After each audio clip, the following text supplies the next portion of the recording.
दिल्ली विधानसभा सत्र का दूसरा दिन। उपराज्यपाल वीके सक्सेना का संबोधन खत्म होने के बाद दिल्ली में रेखा गुप्ता की अगुवाई वाली बीजेपी की सरकार, पिछली सरकार मायने केजरीवाल के कार्यों पर कैग रिपोर्ट लेकर आई।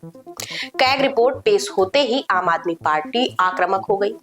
गौरतलब है कि आम आदमी पार्टी की सरकार के समय सीएजी की 14 रिपोर्ट्स विधानसभा में टेबल नहीं की गई थी। हालिया चुनाव में बीजेपी ने इसे भी बड़ा मुद्दा बनाया था।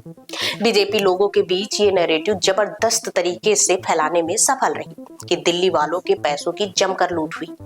पहली कैग रिपोर्ट शराब नीति से जुड़ी है। कैग रिपोर्ट में बताया गया कि नई शराब नीति से पहले एक व्यक्ति को एक लाइसेंस मिलता था, लेकिन पॉलिसी बदली तो एक शख्स 2 दर्जन से ज्यादा लाइसेंस लेने का हकदार बन गया। पहले दिल्ली में 60% शराब की बिक्री 4 सरकारी कॉरपोरेशन से होती थी, लेकिन नई शराब नीति में कोई भी निजी कंपनी रिटेल लाइसेंस ले सकती है। शराब बिक्री का कमीशन 5% से बढ़ाकर 12% किया गया।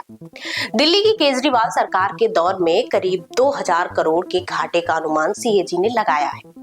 लाइसेंस देने से पहले आर्थिक या आपराधिक कोई जांच नहीं की गई। कैग की रिपोर्ट में खुलासा हुआ कि शराब लाइसेंस देने में राजनीतिक दखल और भाई भतीजावाद कार्ड खूब चला। ये तो बात रही शराब घोटाले की। इसके अलावा दिल्ली के हेल्थ मॉडल पर भी सीएजी गंभीर सवाल खड़े करती है। सीएजी रिपोर्ट ने दिल्ली में स्वास्थ्य सेवाओं की पोल खोल कर रख दी। मोहल्ला क्लिनिक, आयुष डिस्पेंसरी में हुई गड़बड़ी पर खुलासे ने केजरीवाल की मॉडल हेल्थ रिपोर्ट के पेच उजागर कर दिए। ये भी पता चला कि 21 मोहल्ला क्लिनिक में टॉयलेट तक नहीं, वहीं 15 तो बगैर पावर बैकअप के ही रन कर रहे। कोविड के दौरान भी स्वास्थ्य सेवाएं अपनी आप बीती रो रही थी।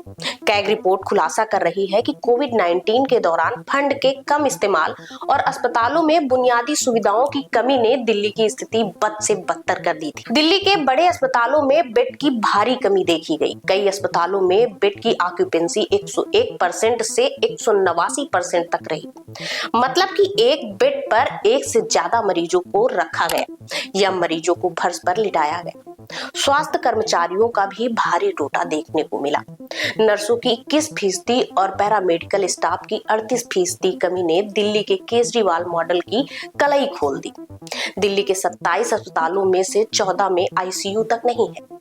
16 बगैर ब्लड बैंक और 8 अस्पताल बगैर ऑक्सीजन सप्लाई के जान फूंकने का दम भर रहे। सीएजी की ये रिपोर्ट 31 मार्च 2023 तक की है, जिसे 24 सितंबर 2024 को तब की दिल्ली सरकार को सौंपा गया। मगर सीएजी के इस खुलासे को केजरीवाल की सरकार पचा गई। पचा भी क्यों न जाती, खुद के गुनाह जो बेनकाब हो रहे थे। सीएजी ने अध्ययन करके शराब स्वास्थ्य समेत केजरीवाल के करप्ट सिस्टम पर 14 ऐसी रिपोर्ट तैयार की जो केजरीवाल सरकार को आईना दिखा रही थी। मगर केजरीवाल हमेशा से जिसे पर्दे के पीछे रख खुद को पाक साफ बताते रहे, अब जब सत्ता हाथ से चली गई तो बीजेपी के पास भी मौका है कि केजरीवाल के डेड ऑनेस्ट मॉडल को उजागर कर उनके अतीत के सहारे उन पर हमला कर उन्हें हमेशा के लिए राजनीति के चौसर से बाहर कर दिल्ली को अपना बना ले।